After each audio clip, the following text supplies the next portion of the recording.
Lucas 2,41, quem achou, diga amém. Diz assim o texto: todos os anos, seus pais iam a Jerusalém para a festa da Páscoa. Quando ele completou 12 anos de idade, eles subiram à festa conforme o costume. Terminada a festa, voltando seus pais para casa, o menino Jesus ficou em Jerusalém, sem que eles percebessem. Pensando que ele estava entre os companheiros de viagem, caminharam um dia todo. Então começaram a procurá-lo entre os seus parentes e conhecidos. Não o encontrando, voltaram para Jerusalém para procurá-lo. Depois de 3 dias o encontraram no templo. Depois de quantos dias? Depois de quantos dias?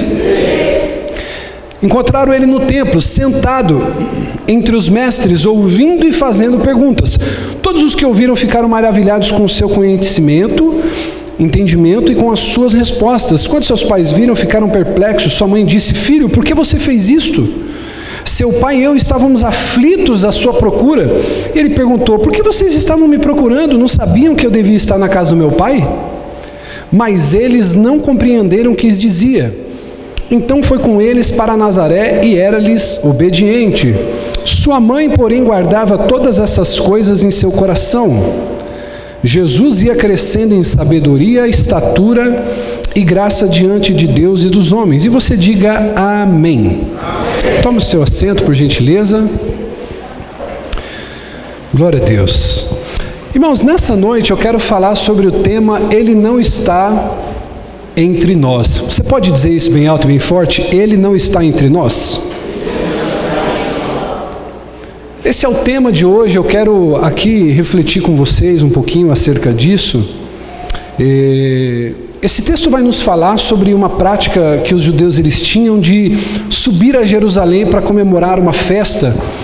E não era qualquer festa, era a festa de Páscoa. Era uma festa em que os judeus entendiam que ela tinha uma simbologia muito expressiva, muito grande. Bispo, por quê?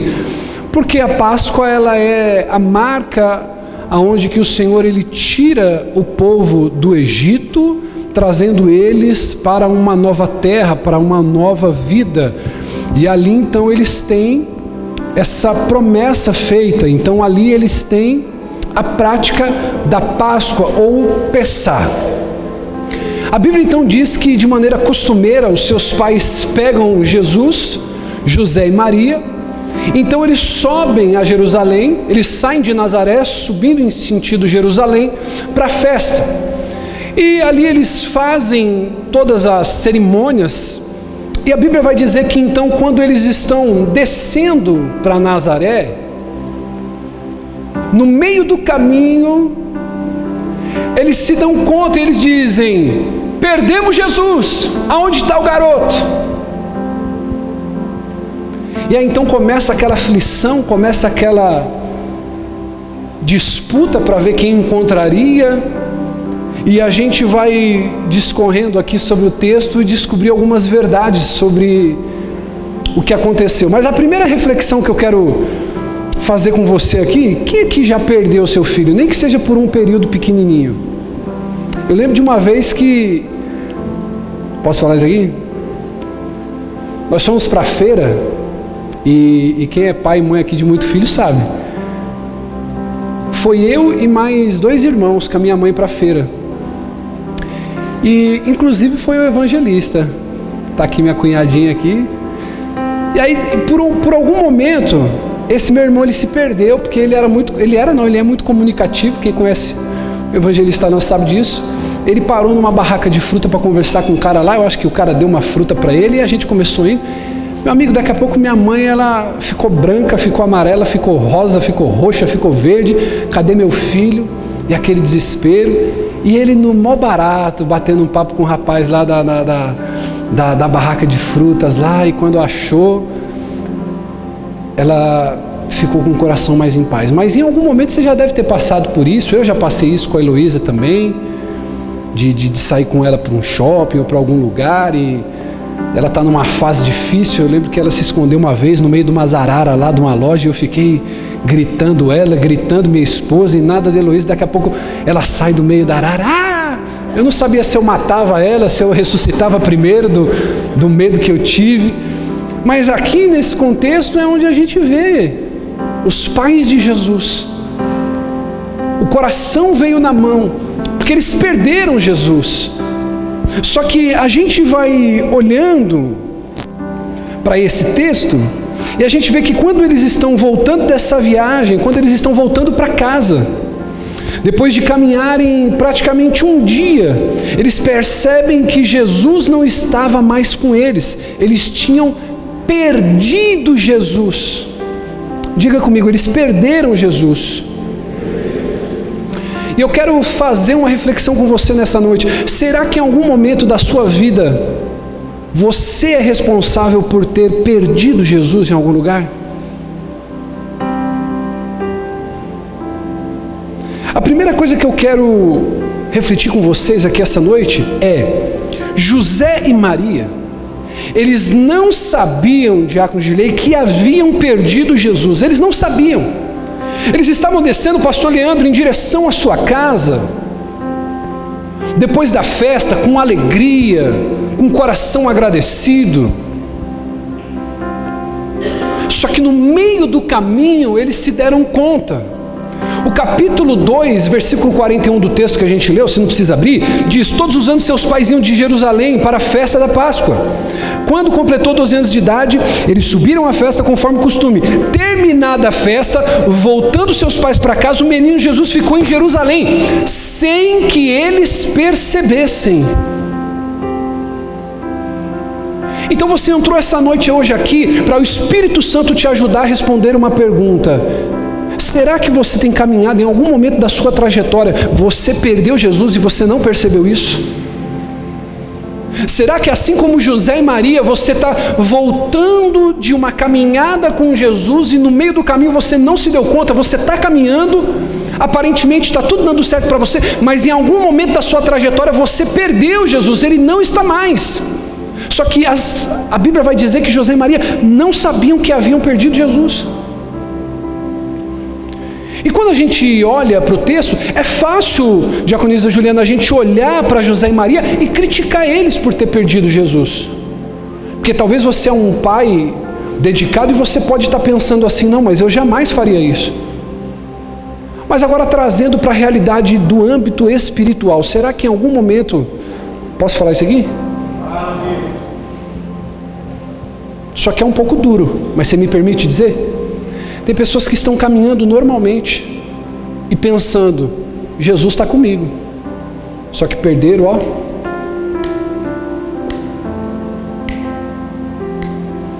Ela tem a presunção de achar que Jesus está com ela. A verdade é que a maioria das pessoas que perdem Jesus, perdem sem nem ao menos perceber que o perderam. Elas continuam tão envolvidas com o trabalho, com o filho, família e com seus afazeres, que elas não percebem que Jesus ficou para trás, ó. Escute isso. É difícil você consertar alguma coisa na sua vida ou mudar algo dentro de você quando você não está ciente do problema. Até porque você já viu alguém na fila ou na porta de um médico sem ter algum sintoma? Você não vê. Então o problema, olha aqui para mim, redobre sua atenção, por gentileza. O problema não é só o fato de você perder Jesus na caminhada. O problema é você caminhar como se não tivesse perdido. Porque você nunca vai buscar, nunca vai procurar. Então nós precisamos refletir sobre isso essa noite. Em que momento da minha caminhada eu perdi Jesus? Porque muitas vezes a nossa pretensão, ela nos diz que Ele está com a gente porque um dia a gente levantou a mão, entregou a vida para Ele, a gente fez um pacto com Ele. Só que em algum momento da caminhada, pela nossa maneira de viver, ele diz: olha, aqui eu não vou pisar, aqui eu não entro. Você está entrando, mas você está indo sozinho. E Jesus, ele simplesmente ficou ali. Então a gente precisa entender que para a gente mudar algumas coisas na nossa vida, primeiro a gente tem que ter essa percepção. Se eu não tiver a percepção de que Jesus já não está mais comigo, de que eu não perdi, como que eu vou buscá-lo? Como que eu vou procurá-lo? Agora preste atenção nisso. Eles não perceberam, diga, eles não perceberam. Eles não sabiam, eles estavam caminhando, irmão, como muita gente hoje caminha dentro das igrejas. Ela está caminhando, ela fala de Jesus, ela ama Jesus, ela dizima, ela oferta, ela é amigo do pastor, é amigo do diácono, mas Jesus está muito longe. Jesus não existe mais na vida dessa pessoa, e ela não se deu conta. Ela não sabe que ela perdeu Jesus. Por que que eles não sabiam que tinham perdido Jesus? Preste atenção comigo, olha só. Eles estão voltando de Jerusalém para Nazaré, para sua casa, obviamente. Só que eles percebem depois de um dia de viagem. Um dia de viagem. Atenção agora àqueles que são estudiosos, que amam a Bíblia. A hermenêutica aplicada vai vir para o seu dia agora aqui. Como que depois de um dia eles percebem que Jesus não estava lá? Sabe por quê? Porque José e Maria presumiram que Jesus sempre estaria com eles. E esse muitas vezes é um dos maiores problemas da nossa geração. Por acreditar no amor de Deus, a gente sempre presume que Ele sempre vai estar ao nosso lado. Você conhece alguém que caminha na vida dizendo assim: não, Jesus está comigo? Você conhece alguém assim? Não, Deus está comigo, bispo. Que é isso? Está repreendido, está amarrado. Deus está comigo, bispo. Deus me ama. Eu não tenho dúvida, irmão, de que Deus esteja com você. Mas a grande pergunta é: será que em algum momento da sua vida você está presumindo que Ele está com você e Ele já se ausentou, ó, faz tempo? Quando a gente olha para o texto, abre para mim aí, filho, versículo 44 do capítulo 2. Olha só agora o que nós vamos aqui ver. José e Maria presumiram. Olha aqui para mim, enquanto ele abre o texto, deixa eu te dizer uma coisa. Uma coisa é você achar que Jesus está com você, e de fato outra muito diferente é Jesus estar. Uma coisa é eu ter a pretensão de achar assim: não, Deus está comigo, o poder positivo. E outra coisa é Deus estar com você. Agora olha aqui, versículo 44. Pensando que ele estava entre os companheiros de viagem, caminharam.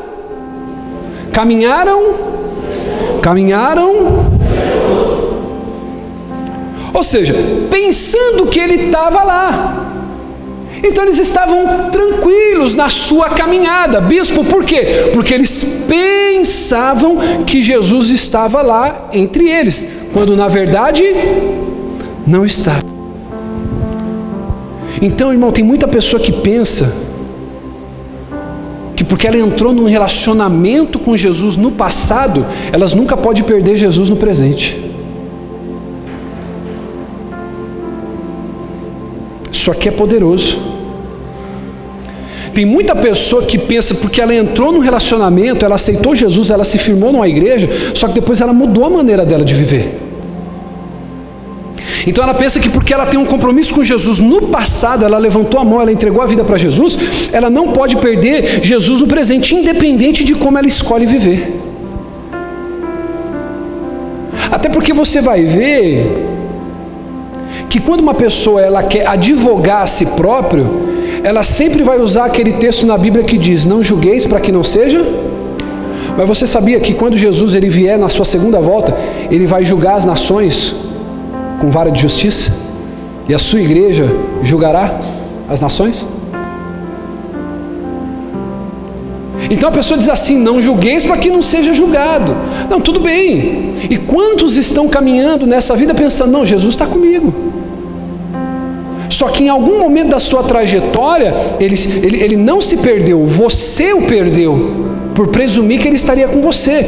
Quando você caminha resoluto com o seu pecado, com o seu estilo de vida, quando você caminha sem arrependimento, quando você caminha pensando que tudo que você faz está certo, tudo que você faz está bom, você não precisa mudar, você não precisa se arrepender, você escolhe um estilo de vida para você que vai contra as Escrituras e você pensa assim, não, mas Jesus está comigo porque Ele me ama.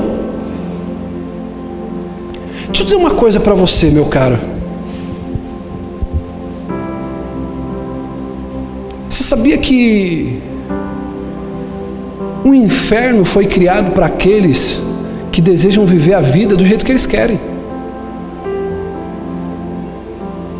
Quem estreou o inferno, ou quem estreará, como você queira, o inferno? Satanás e seus demônios. E por que eles se tornaram o que se tornaram? Porque eles decidiram viver do jeito que eles queriam. Então, uma vida com Deus não fala do grande amor que Deus sente por você e por mim. Fala do quanto a gente dia após dia decide matar a nossa carne, tomar a nossa cruz e seguir a Cristo. Nós precisamos entender que o nosso relacionamento com Jesus, Ele vai fazer com que nossas vidas mudem. Escute o que eu vou dizer para você. Talvez você vai passar anos dentro da igreja e quando você acordar depois da sua morte, você acorde para sofrer eternamente no inferno. Porque você foi religioso, você não foi uma pessoa que amou Jesus de coração. E eu tenho muito medo disso, eu não sei você.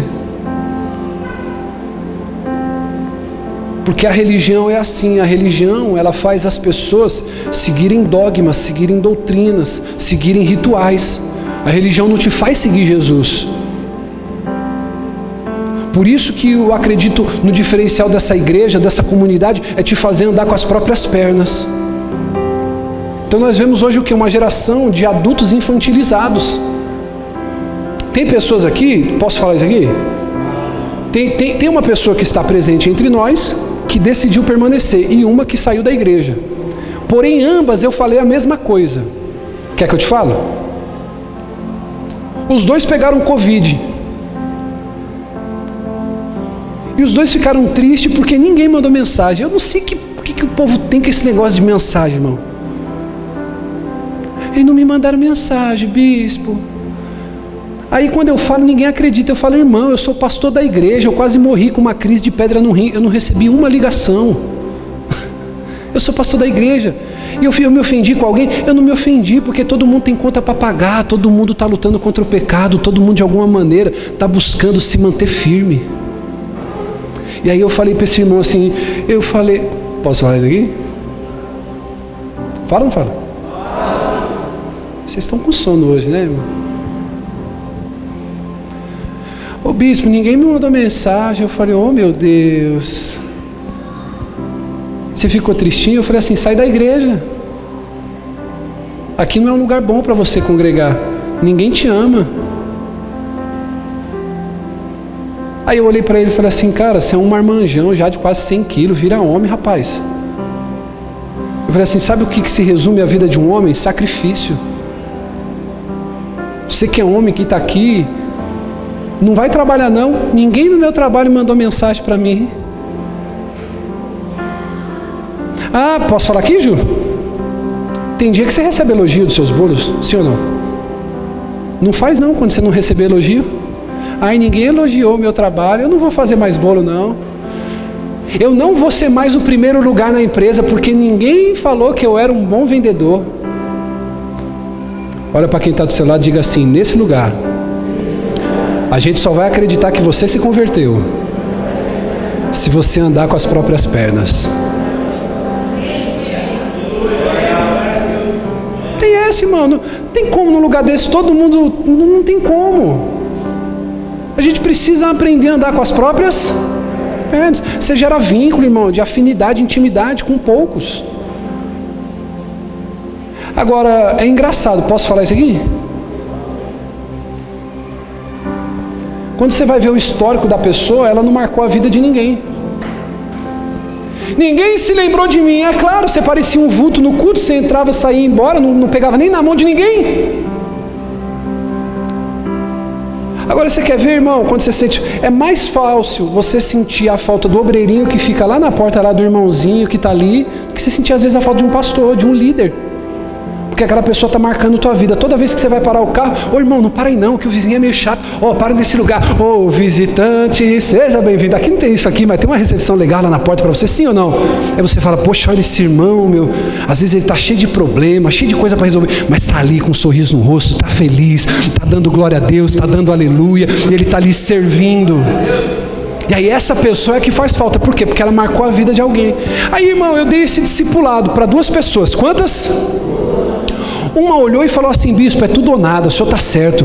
Esse negócio de ficar triste porque ninguém mandou mensagem, eu vou para cima, eu vou ligar para todo mundo, eu vou amar esse povo, e é isso aí, eu vou para tudo ou nada, bispo. Glória a Deus, obrigado por me amar. O outro saiu da igreja. Aí eu pergunto para você, meu irmão, que tipo de crente você quer ser? Que tipo de funcionário você quer ser? Fica todo mimizento lá dentro da empresa que você trabalha. Sabe o que vai acontecer? Vão atropelar você, vão passar por cima de você, não vão ter piedade de você.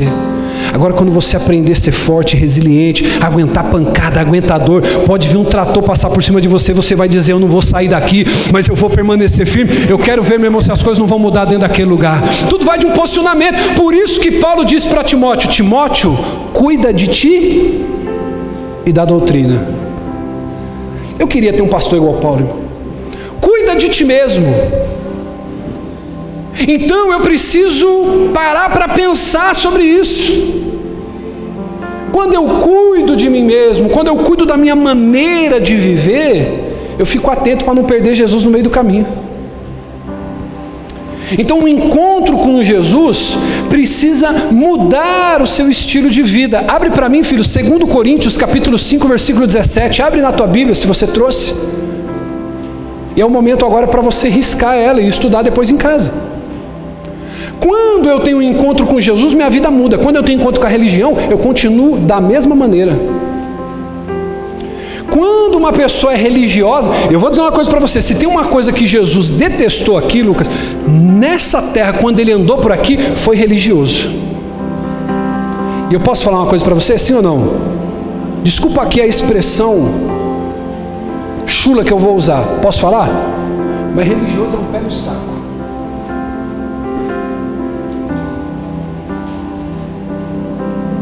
Sim ou não?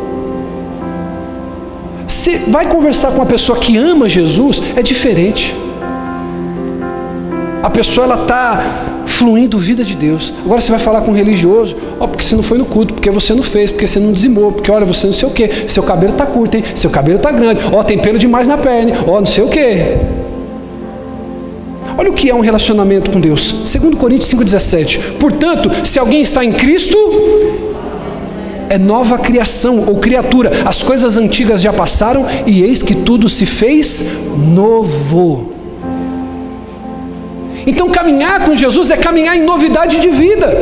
O estilo de vida que eu tinha, a maneira de viver que eu tinha, ela ficou para trás. Diga aleluia. Então a minha relação com Jesus deve fazer com que a minha vida mude. É isso que esse texto está querendo dizer. Olha só o que diz Romanos capítulo 12, versículo 2. Não se amoldem ao padrão deste mundo, mas se transformem pela renovação da sua mente. Nada vai mudar se a sua mente não mudar. Nada vai mudar se a sua mente... para que sejam capazes de experimentar e comprovar a boa, agradável e perfeita vontade de Deus. Ou seja, tem pessoa presumindo que Jesus sempre vai estar lá, mas a vida dela já não condiz com a fé que ela diz que tem. Você está entendendo isso? A pessoa, ela leva os negócios dela de maneira danosa, de maneira mentirosa, só que ela está presumindo que Jesus está lá. A pessoa, posso fazer isso aqui? A pessoa vai fazer hora extra na empresa que ela trabalha e ela tira momento para cochilar na hora extra. Ela está roubando o patrão dela, só que ela presume que Jesus está lá. Ela não é correta, ela não é honesta.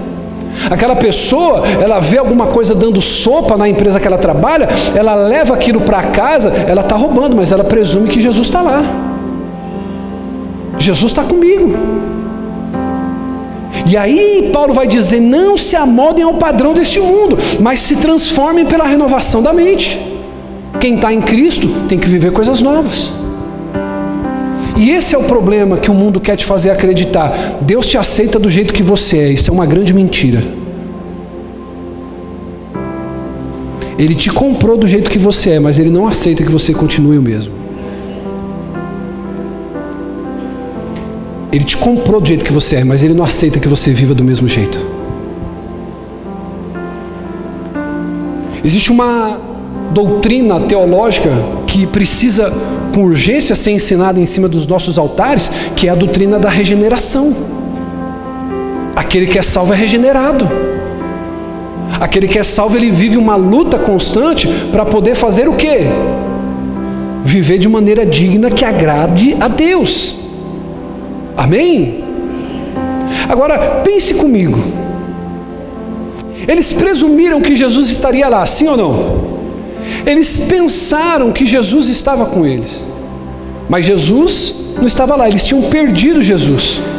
Mas agora a grande pergunta, olhe para mim, pense comigo agora aqui, você precisa usar inteligência agora, pense aqui comigo, escute, como que eles saem de Jerusalém para Nazaré, e eles só vão dar falta, só vão perceber, só vão sentir falta de Jesus depois de um dia. A pergunta que eu faço para os senhores e senhoras: o que aconteceu para que aquele casal de pais, José e Maria, demorassem tanto para perceber que tinham perdido Jesus? Pense comigo agora. O que levou aquele casal a demorar tanto, pastor Leandro, para perceber, meu presbítero, que eles tinham perdido Jesus? Como que eles levaram tanto tempo para perceber aquilo? A resposta está no versículo 44. Escute, capítulo 2 de Lucas, versículo 44. Pensando que estava entre os companheiros de viagem, caminharam o dia todo, então começaram a procurá-lo entre os parentes e conhecidos.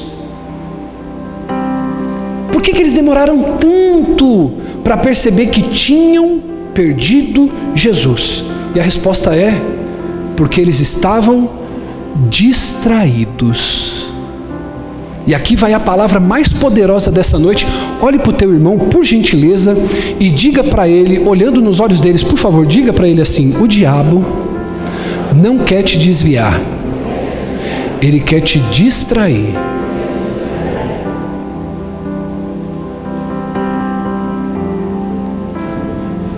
O maior desejo do diabo, sabe qual que é, filho? É que passe o tempo, 1 ano, 5 anos, 10 anos, 15 anos, e você viva distraído. Ele não quer te desviar, ele quer você dentro da igreja. O diabo quer você dentro da igreja, porém distraído. Jesus, ó, longe.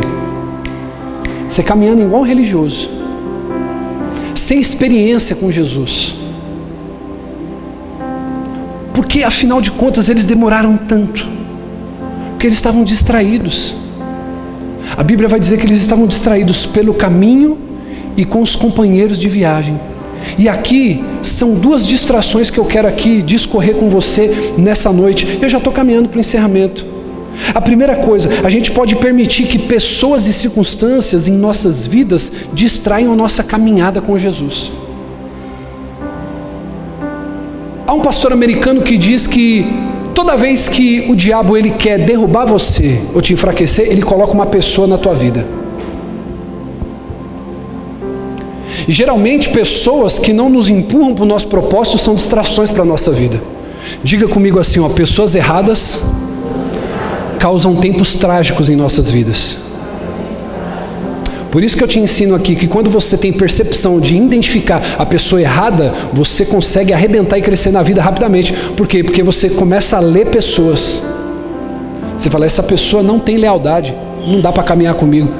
Eu posso ser amigo, eu posso ter uma relação cordial, mas para andar no meu círculo íntimo, não dá.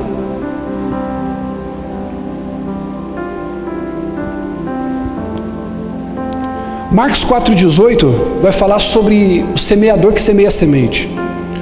Outras ainda, como a semente lançada entre os espinhos, ouvem a palavra. Mas quando chegam as preocupações da vida, o engano das riquezas, o anseio por outras coisas, sufoca a palavra, tornando-a infrutífera. Então, quando a palavra é infrutífera na vida de um filho de Deus? Quando chegam as preocupações, o amor pelas riquezas e o anseio por outras coisas, a palavra fica sufocada e se torna infrutífera. É quando você corre atrás daquilo que perece, que é passageiro, e não quando você corre atrás daquilo que é eterno. José e Maria se distraíram com as coisas dessa vida, por isso que eles perderam Jesus, meu caro. Talvez você hoje perdeu Jesus na sua caminhada, e você já não tem sentido mais a presença de Deus como antes. Sabe por quê? Porque o teu trabalho está te distraindo, porque teu casamento está te distraindo, a tua empresa está te distraindo, seus amigos estão te distraindo, e Jesus já se afastou faz tempo, você perdeu Ele faz tempo. Bispo, mas o que aconteceu? Eu não fiz nada demais e você está demorando para perceber. Bispo, por quê? Porque você está se distraindo. Ainda dá tempo de você voltar a orar, de você voltar a jejuar, de você voltar a ler essa palavra. Faça uma pergunta sincera para você mesmo: qual foi a última vez que você pegou essa palavra e se trancou no quarto para falar: Deus, eu só saio daqui quando o Senhor falar comigo ou tremer alguma coisa aqui dentro, mas eu quero te sentir, eu quero te ver, eu quero falar contigo. Então nós vamos subestimando a presença do Espírito Santo, pensando que as nossas atribuições são mais importantes, e no final das contas o diabo está nos distraindo. E a intenção dele é essa mesmo: que você trabalhe muito, que você tenha muitos amigos, que você seja super popular nas suas redes sociais. Por quê? Porque assim você fica distraído, você vai bebendo do seu próprio ego. E você vai presumindo, fala assim: não, um dia eu levantei a mão, entreguei minha vida para Jesus, Ele está comigo ainda. Mateus 6,33: busquem em primeiro lugar o reino de Deus e a sua justiça, e todas essas coisas serão acrescentadas. Que todas essas coisas? Dinheiro, casa, carro, prosperidade, porque essas são as preocupações que os versículos anteriores estão falando. São os pagões ou pagãos que se preocupam com essas coisas, porque aquele que tem a sua fé no Senhor, independente de qualquer coisa, ele arrebenta. Bispo, por quê? Eu tenho ensinado isso aqui, guarde o que eu vou te dizer. Ô bispo, qual que é a maior evidência de um homem e de uma mulher de Deus?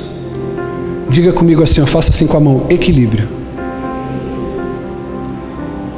A maior evidência de um homem e de uma mulher de Deus, você pode pegar para ver, irmão. Você está vendo lá dentro da igreja, o cara é empresário, o cara está arrebentando, está ganhando dinheiro, é um modo dizimista, mas às vezes o cara não tem caráter, não é homem de Deus. Sinal de que está prosperando, não é que Deus é contigo. Posso falar isso aqui?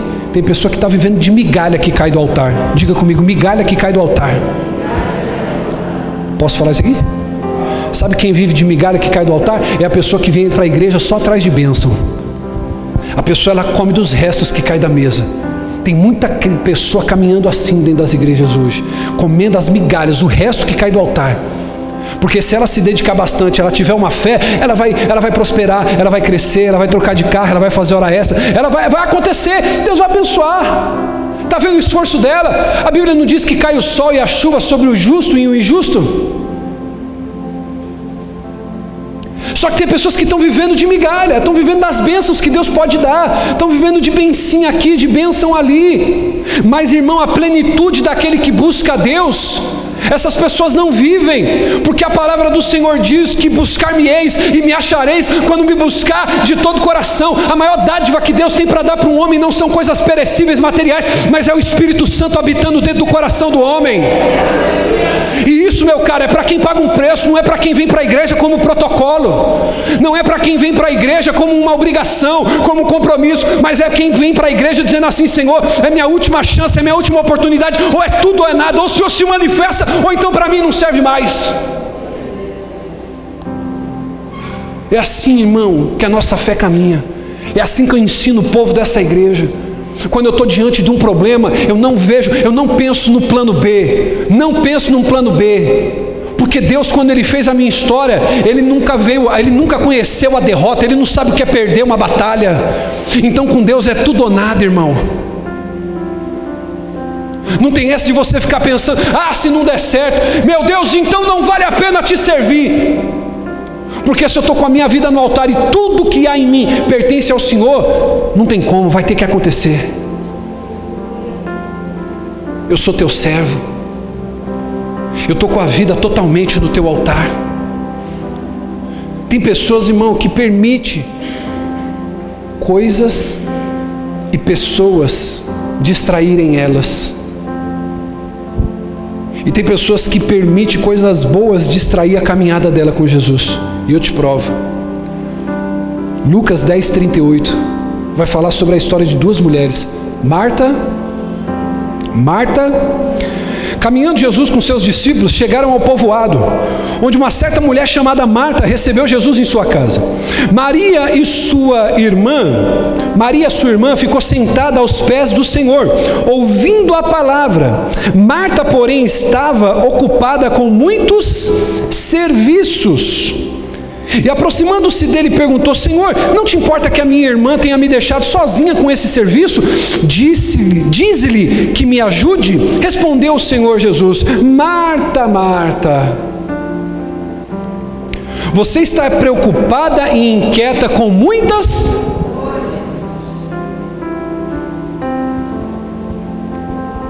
Todavia, apenas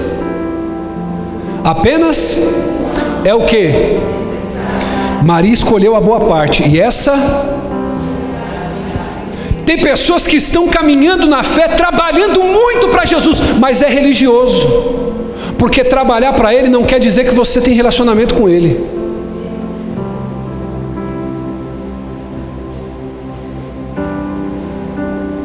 Posso falar isso aqui?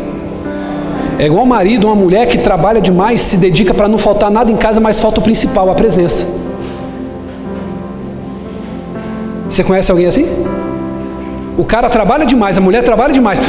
Mas não falta nada, você tem celular, você tem micro-ondas, você tem TV, você tem geladeira, a geladeira tem de tudo, mas a sua mula não tem a presença.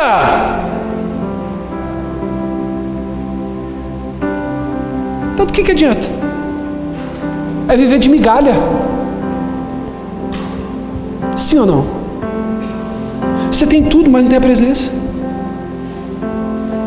Tem pessoa, irmão, que está como Marta, está trabalhando demais. Chega cedo, vai embora tarde, coloca a mão, mas, irmão, ele não desfruta da presença.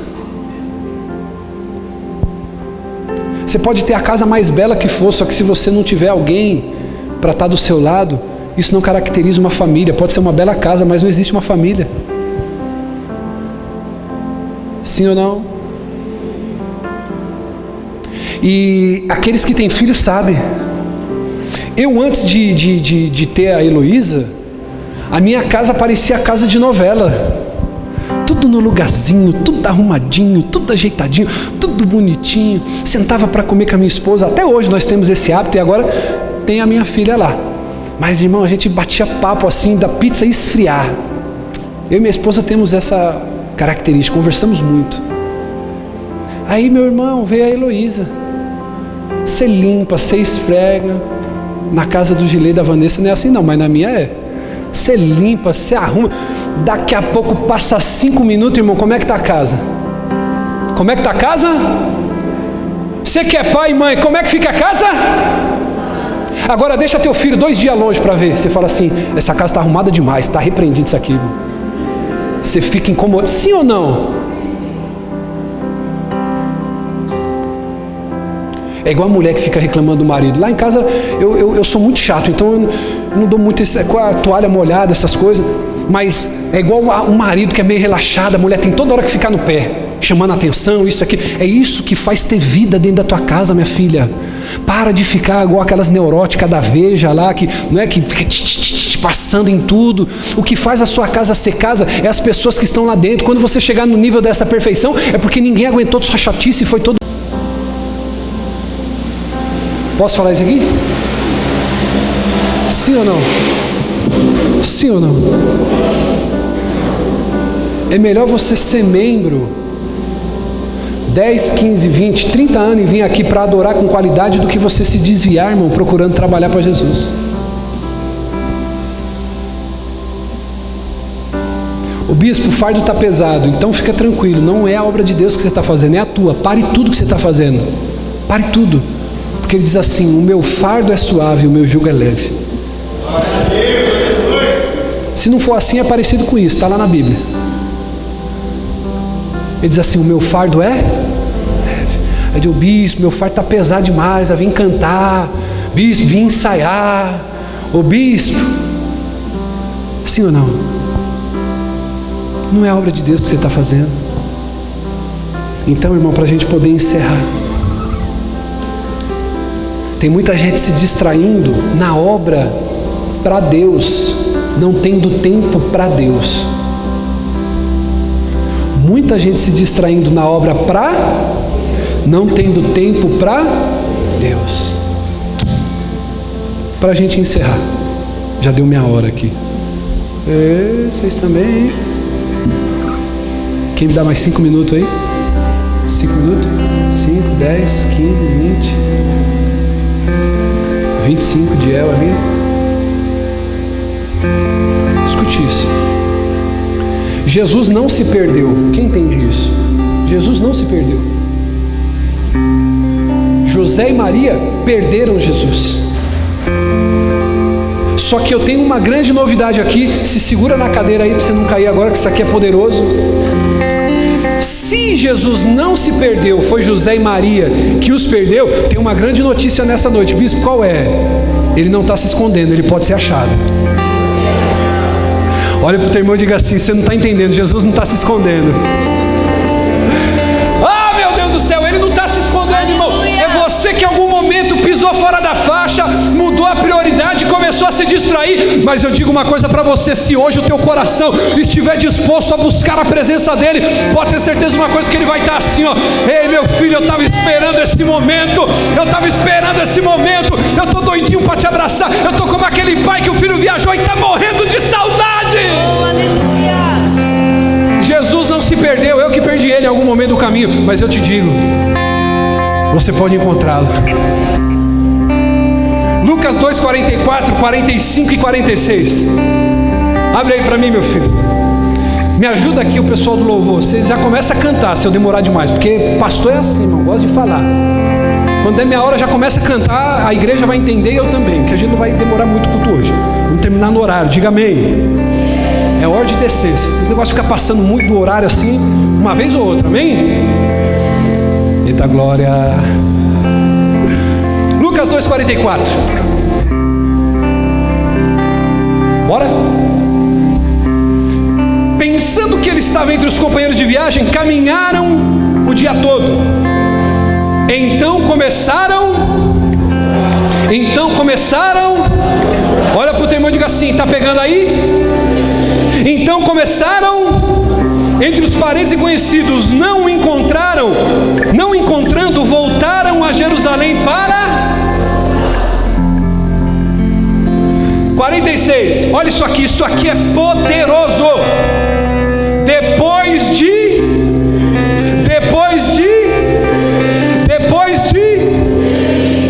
o que aconteceu?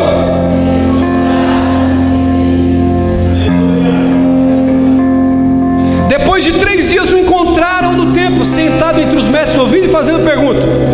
Ô bispo, encontraram Jesus aonde? Olha para o teu irmão e diga assim: está pegando o fio? Ô bispo, por que tem muita gente que não está encontrando Jesus? Pega essa no teu espírito, porque está procurando, mas está procurando no lugar errado. Ei, ô bispo, se eu orar aqui, Deus vai me responder dentro dentro de casa, Ele vai te responder. Mas o templo existe para uma finalidade. O que, bispo? Relacionar. Quando Deus olhou para Adão, Ele falou assim: não é bom que o homem viva só. Então tem gente que tem dificuldade para encontrar Jesus. Bispo, por quê? Porque muitas vezes ela está procurando no lugar errado. E Jesus, Ele vai ser encontrado quando você procurar no lugar certo. Abre para mim aqui, filho, por gentileza, Jeremias 29:13. Não basta procurar, não basta ir para a igreja. Jeremias 29:13. Olha o que o texto vai dizer. Pega isso aqui no seu espírito, porque isso aqui pode mudar a tua vida hoje. Quem veio hoje para o tudo ou nada, para Deus mudar a tua vida? Não, por gentileza. Só quem saiu de casa hoje para falar: bispo, ou é tudo ou nada, ou Deus se manifesta para mim, ou chega esse negócio de servir a Deus. Eu preciso de uma palavra hoje. Então está aqui. 1, 2, 3. Você